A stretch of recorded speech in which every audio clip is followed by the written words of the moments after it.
Good morning deer মিষ্টি লাইফস্টাইলে সবাইকে স্বাগত জানিয়ে আজকে ব্লগটা এখন থেকে শুরু করে দিচ্ছি।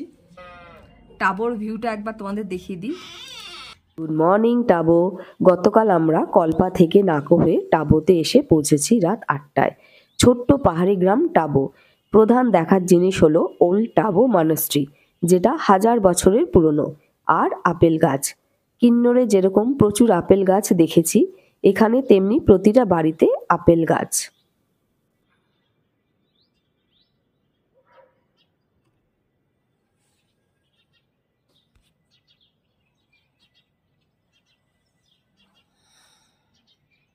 হ্যাঁ, কই হাম্মা,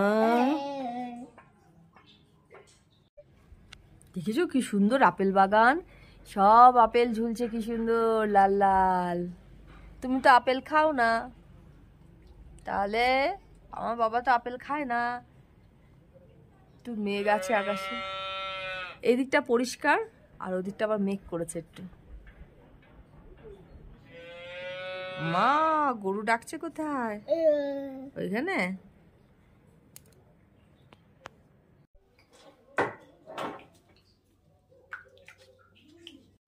একটু পরেই হোটেল থেকে বেরিয়ে যাব।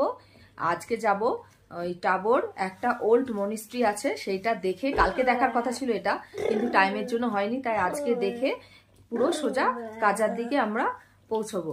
আর যেতে যেতে সাইট সিনও করবো। কাজাতে 2 রাত্রি আমাদের থাকতে হবে। তাহলে তোমরা এখন ব্লগটা দেখতে থাকো।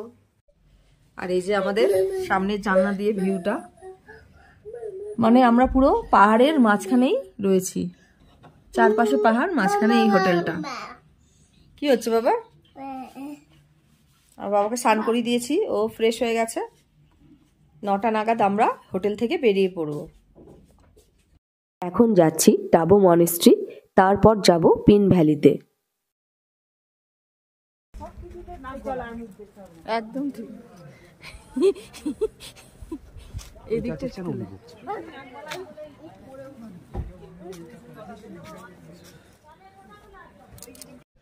আমরা এখন টাবোর নিউ মনেস্ট্রিতে এসেছি।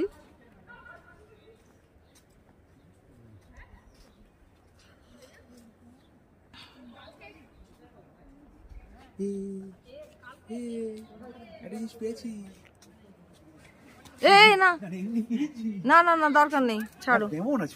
হ্যাঁ না, এদিকে আসো, এদিকে আসো, ফটো তুলবো আমরা। করুক যা খুশি করে, এখানে কেউ কিছু করতে পারবে না। এটা বন্ধ আছে, এখানে একটা ফটো তুলে দাও না।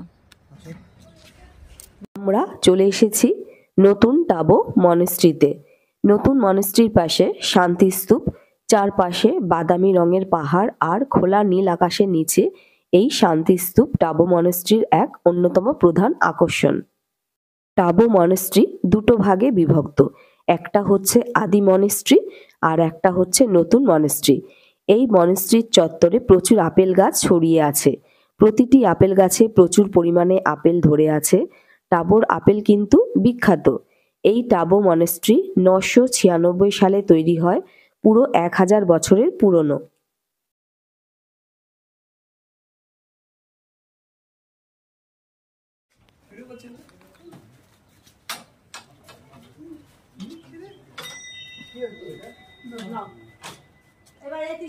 হ্যাঁ, এখানে মনেস্ট্রির পাশে অনেকগুলো আপেলের গাছ আছে, ছোট ছোট আপেল, বেশ প্রচুর আপেলের বাগান। পাহাড়ের চারপাশে ঘিরে আপেলের বাগান রয়েছে।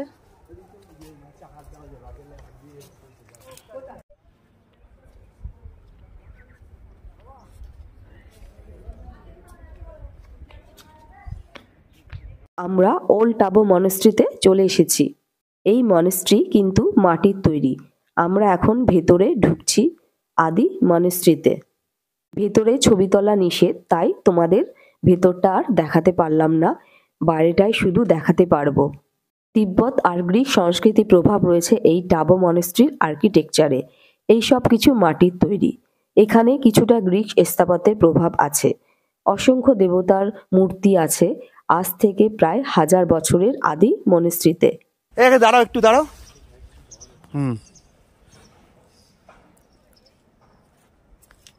পুচকুটাকে দেখো কোথায় বসেছে। ও কি এখান থেকে বেরোবে না? কেন বাবা, তোমার এটা কি তোমার বাড়ি? ফটোগ্রাফি।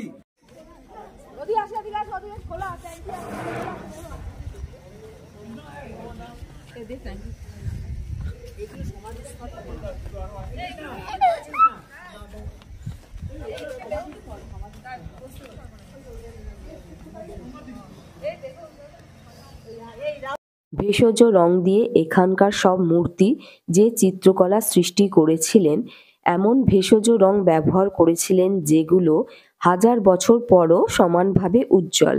1000 বছরের পুরনো চিত্রকলার জন্য হিমালয়ে অজন্তা নামে পরিচিত এই টাবো মনেস্ট্রি। টাবো মনেস্ট্রি পুরো আমাদের হোটেলের পাশেই, হেঁটে গিয়েই দেখে এলাম। পাশাপাশি যে মনেস্ট্রিগুলো রয়েছে তাই সময়ের সাথে সাথে 1000 বছরের যে সময় পেরিয়ে গেছে তার সাথে সাথে মানুষের সংস্কৃতির কিভাবে পরিবর্তন হয়েছে সেটা কিন্তু পাশাপাশি তুলনা করার সুযোগ তোমরা পেয়ে যাবে। বাবা আপেল পারে না কিন্তু, বকবে।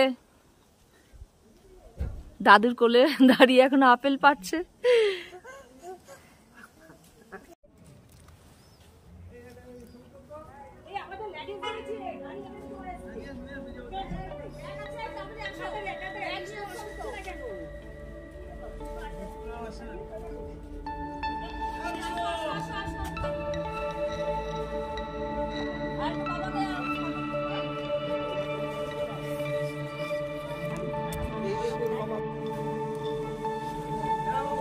টাবোতে এসে এই হোটেলটাই আমরা ছিলাম, টাইগার ডেন নাম এই হোটেলটার।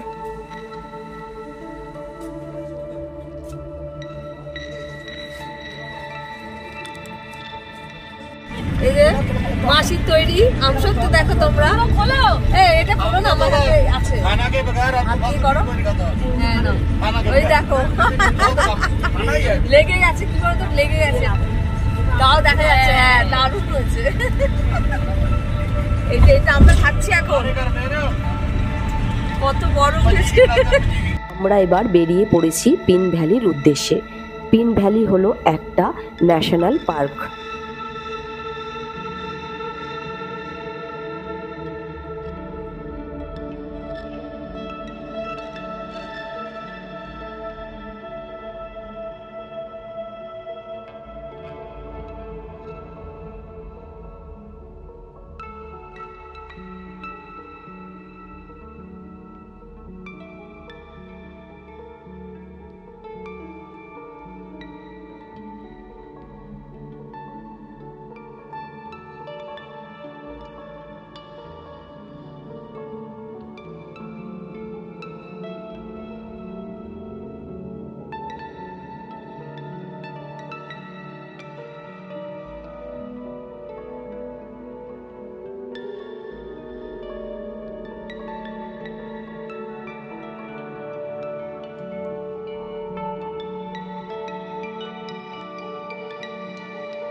পিন ভ্যালির যতই ভেতরে প্রবেশ করছি ততই বুঝতে পারছি পিন ভ্যালিকে কেন স্পিতির সুন্দর জায়গা বলা হয়।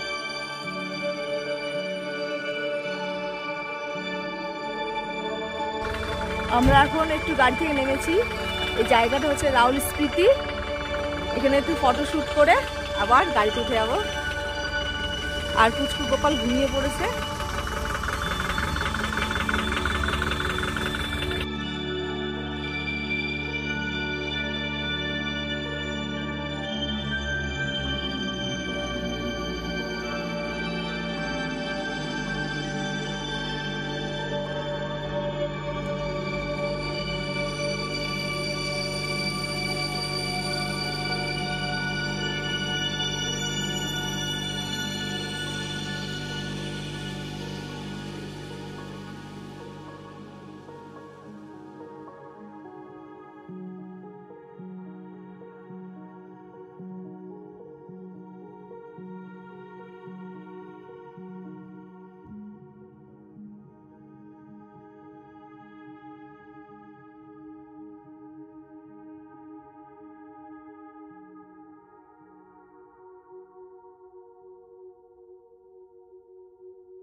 আমরা এখন পিন ভ্যালিতে চলে এসেছি।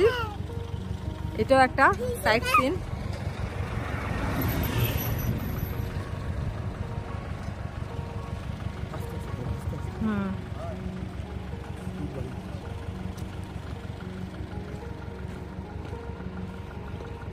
কি রোদ, কি রোদ, ভালো গরম এখানে।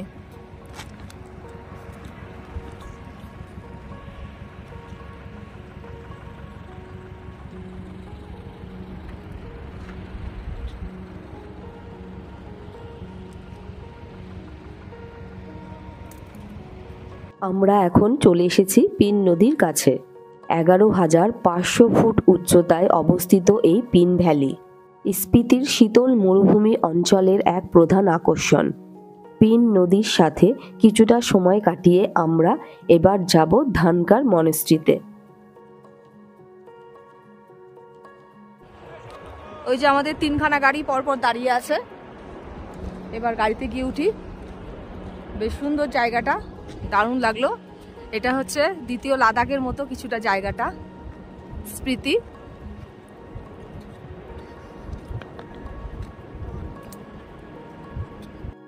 এই পিন ভ্যালির শেষ গ্রাম হচ্ছে মুড ভিলেজ, কিন্তু আমরা সেখানে আর যাচ্ছি না, সোজা চলে যাব ধানকার মনাস্ট্রিতে। ধানকারে দেখার জন্য 3টে আকর্ষণীয় জিনিস রয়েছে। একটা 1000 বছরের পুরনো মনাস্ট্রি, 2 ধানকার লেক, আর 3 এখানকার চোখে দেখার মতো প্রাকৃতিক পরিবেশের সৌন্দর্য। পাহাড়ি গ্রাম 13,000 ফুট উচ্চতায় অবস্থিত ছোট ধানকার একসময় ছিল স্পিতির রাজধানী। বিশাল হিমালয় পর্বত প্রাচীরের মতো ঘিরে রেখেছে, তার উপরে বরফের আবরণ, বাতাসে অক্সিজেনের অভাব, চাষবাসের জমি বছরের বেশিরভাগ সময় বরফে ঢাকা থাকে, যেখানে বেঁচে থাকাটাই কঠিন। ভারত আর তিব্বতের মাঝে সেই জায়গাটার নাম স্পিতি। আর এমন একটা জায়গায় পাহাড়ের চূড়াতে খাদের ঠিক ধারে তৈরি করা বাজ পাখির বাসার মতো এক দুর্গ। পৃথিবীর সবচেয়ে উঁচু দুর্গগুলোর মধ্যে অন্যতম এই ধানকার মনাস্ট্রি। এই ধানকার হলো স্পিতি নদী আর পিন নদীর সঙ্গম স্থল। ওপর থেকে এই সঙ্গম স্থলকে আরো সুন্দর দেখা যায়। ধানকার থেকে আমরা এবার সোজা কাজা চলে যাব। এখন আমরা পৌঁছে গিয়েছি ধানকার গ্রাম। ছাঙ্গু লেকের থেকেও 400 ফুট বেশি উচ্চতায় অবস্থিত ধানকার স্পিতির শীতল মরুভূমির অংশ। চাষবাস বলা যেতে পারে খুবই কম হয়। এখানকার প্রধান জীবিকা পশুপালন, যদিও এখানে কিছু হোমস্টে চালু হয়েছে। এখানকার প্রাকৃতিক দৃশ্য দেখার মতো। সত্যি ভগবানের কি সৃষ্টি! এখানে অনেক পাথরের সুচালো ধরনের স্তম্ভ চোখে পড়বে। এখানে প্রবল বেগে হাওয়া দেয়, সেই হাওয়াতে মিশে থাকে প্রচুর বালি। সেই বালি মেশানো হাওয়ার ঘর্ষণে পাহাড় ক্ষয়ে ক্ষয়ে সৃষ্টি হয় এইরকম ল্যান্ডস্কেপ। 1975 সালে ভূমিকম্পে ধানকার দুর্গ প্রায় ধ্বংসস্তূপে পরিণত হয়। বাইরের শত্রুরা যাতে আক্রমণ করতে না পারে, তাই এখানকার রাজারা খাড়া পাহাড়ের চূড়ায় খাদের ধারে তৈরি করেছিল ধানকার দুর্গ।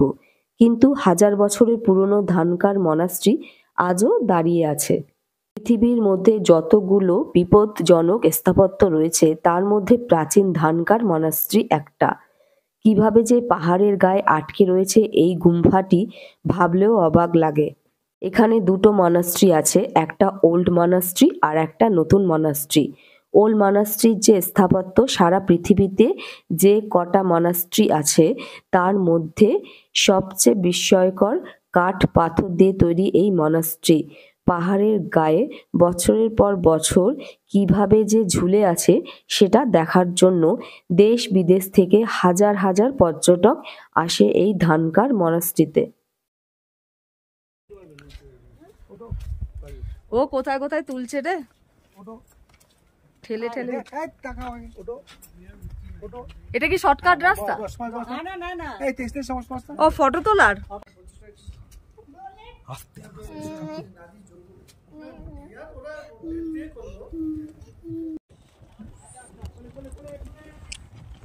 আচ্ছা, যে একটা পতাকার ঘরে তাড়াতাড়ি তুলে।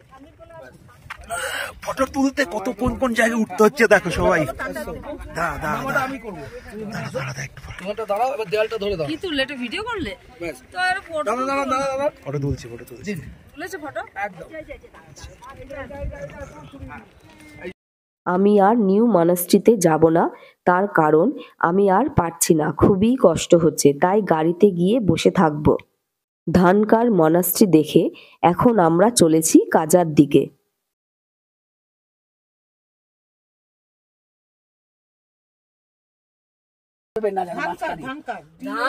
দাদা যেন মাঝখানে বসে সেই কথাটা বলে না। ওই যে এখন কলপার আপেল খাচ্ছি ধানকারে এসে। ধানকার মনিস্ট্রি, ধানকার মনিস্ট্রিতে আমি টোটলে যাবো। কষ্ট আর মায়াপুরে যে ইয়ে মন্দিরটা হচ্ছে ওটা 22-এ উদ্বোধন হওয়ার কথা, 23-এও হলো না, 24-এ মনে হয় 8টা 9টার মধ্যে কোন দিকটা মুখে দেবে দেখছি। পাওয়া যাবে।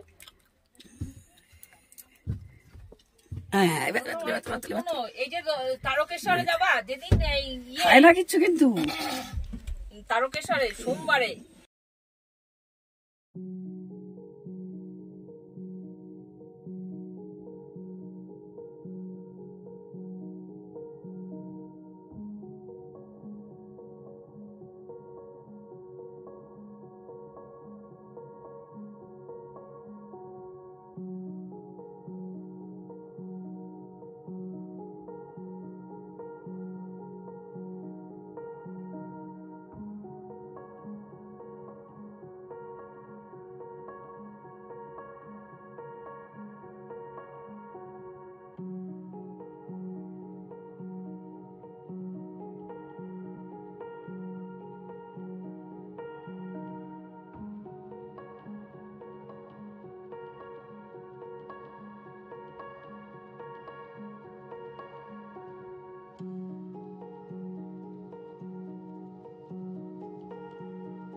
ঠিক 2টো বাজে আমরা পৌঁছে গিয়েছি কাজাতে।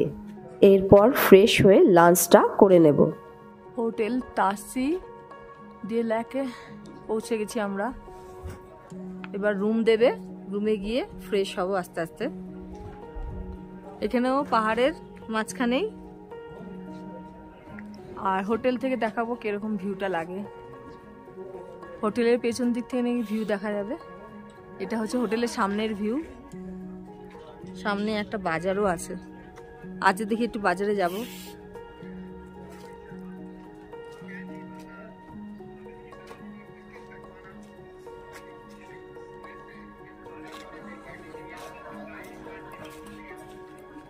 এখন আমাদের রুম দেয়নি।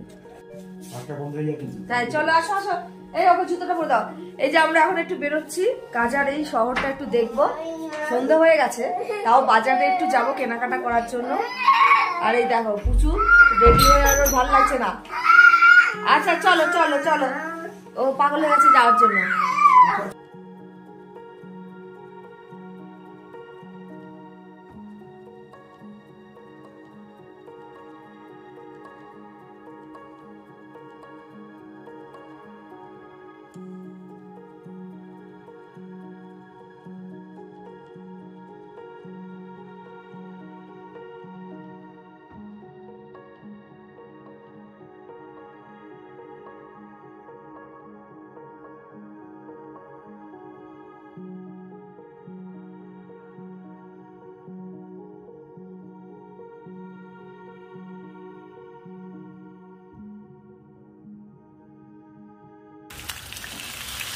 নেবে আসুন না, দেখি কিসের, এটা মাছের? না ভেজ ভেজ মিক্স ভেজ। ও আর এটা তো ভেজা তো মাছের। তাহলে মিক্স ভেজই নাও। আরে বাবা ঠিকছে। কিসের পকোড়া জিজ্ঞেস করো? কত? দুটো নাও, দুটো নাও। সবজির দোকান সবকিছুই আছে। ওই দোকানটাই কি বললো সব পাওয়া যাবে? মিষ্টির দোকানে এসেছি, এই কাজার মিষ্টির দোকান এটা। এখানে জিলেপি আর একটা সিঙ্গারা দেখি, খাবো কিরকম লাগে। এখানে মিষ্টিও আছে।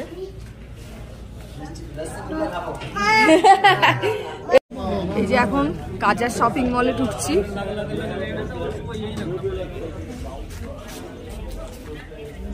এগুলো চকলেট ভালোই আছে, সব কিছুই আছে, অনেক কিছুই আছে, কোকা-কোলা থেকে শুরু করে।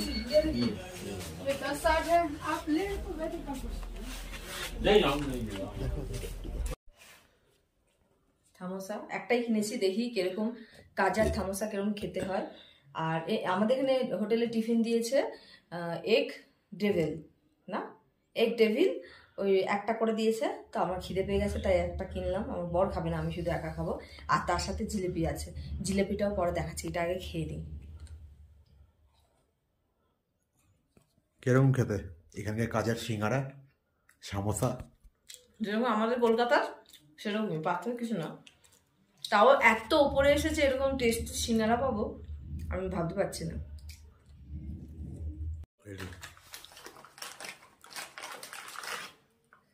কাজার জিলেবি, নোনতা খাওয়ার পরে একটু মিষ্টি খাচ্ছি, পুরো আমাদের ওখানের মতোই জিলেবিটা দেখতে, কিন্তু একটু বড় সাইজে, সাইজে বড় আছে, ভালোই, খুব মিষ্টি না। আমাদের মেলার জিলিপি যেগুলো খুব মিষ্টি, এটা ভালোই, খারাপ না। কিন্তু এখানে সিঙ্গারাটা একটু বেশি দাম নিয়েছে, 15 টাকা, হ্যাঁ, যেটা ওখানে মানে 7 টাকায় হয়ে যায়। হ্যাঁ, খেতে মোটামুটি জিলিপিটা খেতে ভালো, জিলিপিটা খেতে ভালো আছে। কিন্তু আমার সিঙ্গারাটা ভালো লেগেছে, একটু টক টক আছে। আর এখানে জিলিপিটা নিল 20 টাকা, 100 জিলিপি, তারা এত উপরে এসব পাচ্ছি, এটাই অনেক। ব্লগটা তাহলে আমি এখানেই শেষ করছি। তোমরা ভালো থেকো, শুভরাত্রি, টাটা।